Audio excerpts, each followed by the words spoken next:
If you've been in leadership for any length of time, then it's likely that you have encountered relational discord, conflict, and probably hurt, betrayal, rejection, confrontation. You and I are called to lead, which means that what we are called to do is rooted in relationship.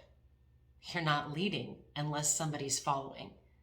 You're not leading unless you're investing. You're not leading unless you're influencing. So the fact that our calling is rooted in relationship, it also will require risk. Relationships are a risk. However, the reward of relationship not only is the reward for you and I as leaders, but the reward when we invest in other people is exponential, because as you invest and influence, then they turn around and invest and influence. And not only that, what happens in the now when your life intersects with theirs, there may be something that you're unlocking and opening up for future. I've experienced that in my own life in reverse, and you might too.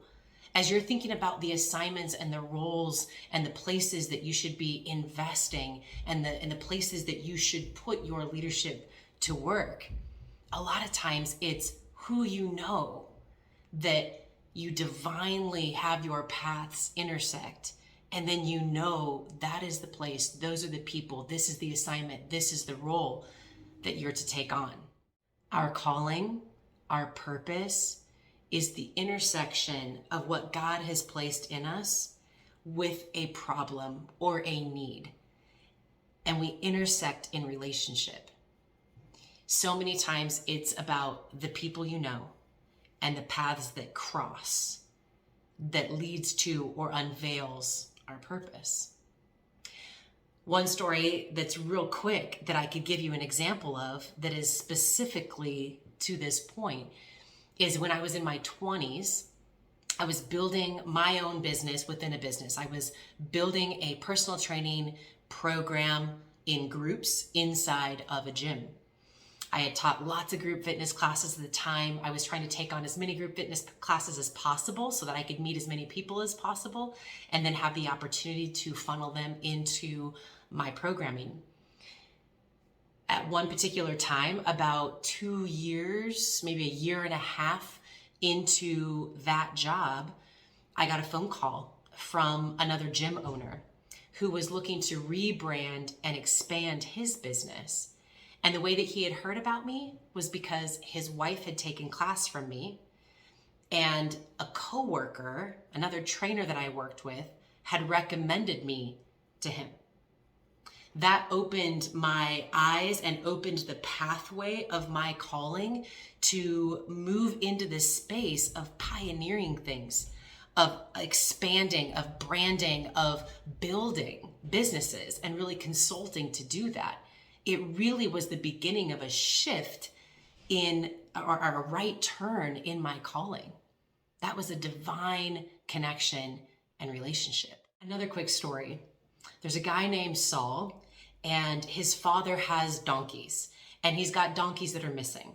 So he says to his son, Saul, hey, can you go look for those donkeys, but take somebody with you? So Saul takes another guy with him, and they go to like 3 or 4 places, and the donkeys are nowhere to be found. And of course, they're traveling by foot at this time. So it's probably taken a lot of time. They're not making progress. Saul says, hey, we should probably just get back. We're not finding the donkeys. Now my dad's going to be concerned about us. Well, the person that he brought with him said, hey, I know of this guy in this next city. And this guy has prophetic ability and he knows a lot of things. We might be able to ask him if he knows about the donkeys or where we should be going. Saul says, well, I don't have anything to give him in exchange, right? In exchange of value. I don't really, I have nothing with me. And the guy with him says, I have some silver. So they go to this town, they meet some women that are walking along the way, and they ask the women, hey, do you know about this guy that is prophetic that could help us with our current issue? And the women say, oh yeah, he's here for this big event. but that big event's going to be happening really soon. So if you travel up that way, you're likely to intersect with that guy because he's on his way. So then they go on their way and they do meet this guy. They say to him, hey, this is the person we're looking for. And this guy's name is Samuel. And he says, hey, I'm that guy. Crazy enough, the day before, God had been kind of putting some things on Samuel's heart. Like, I'm going to bring you, you're going to meet someone that I want you to make a leader of this area.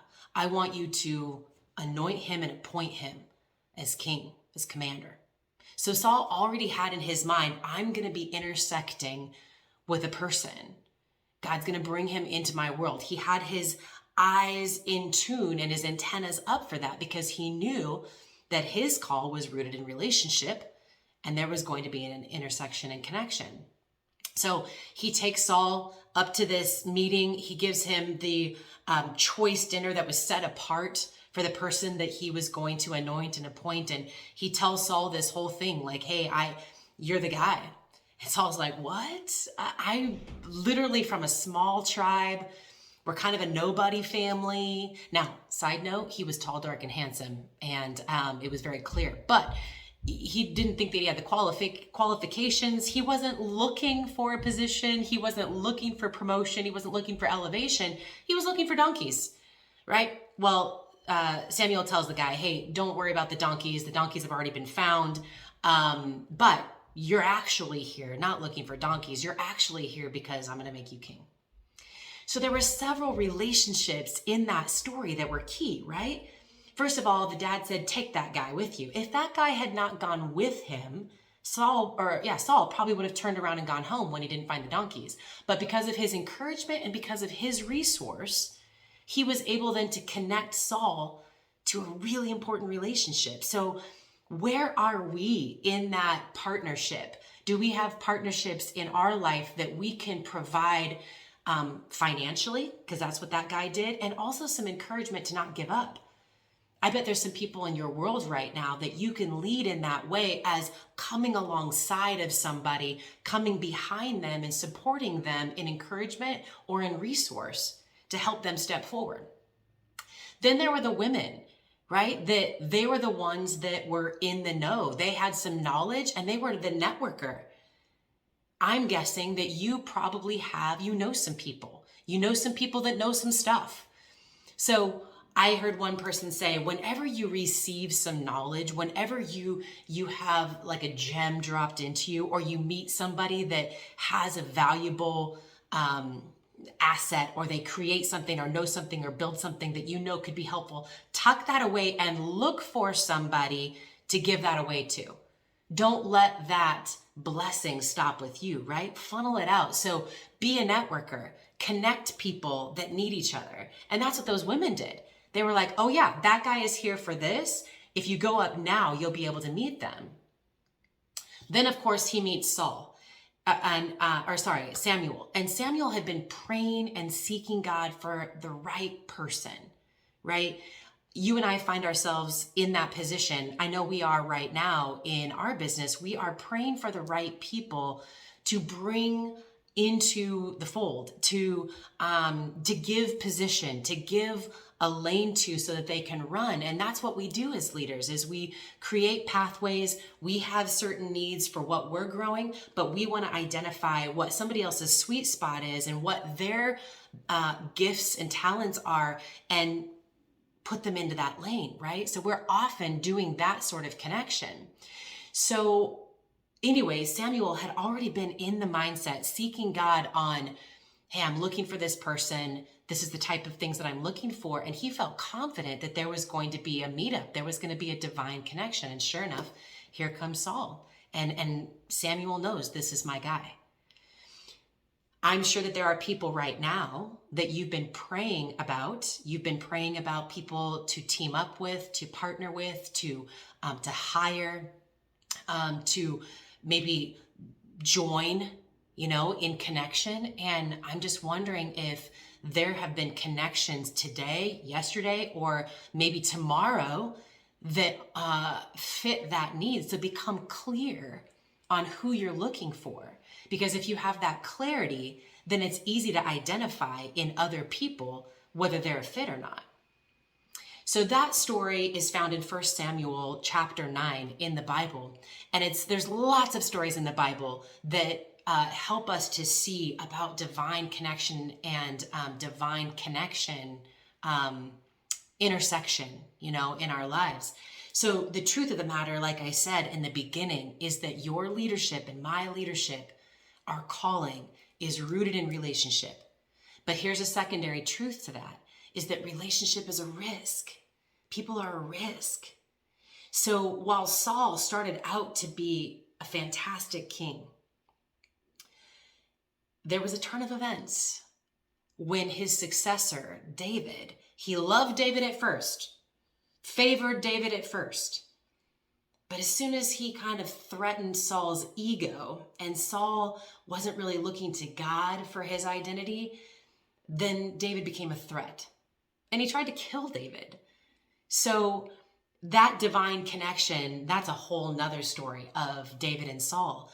But what started out as a connection of favor and of partnership became competition and destruction, or at least he was trying. So Saul, like I said, there was a turn of events. There's a risk, right? Because people, we are a risk. We are imperfect people, always in process. So even if you find somebody that's a great fit now, there can be things that cause us to part ways, or there can be things that we don't align on or we disagree on, and there's conflict that you have to work through.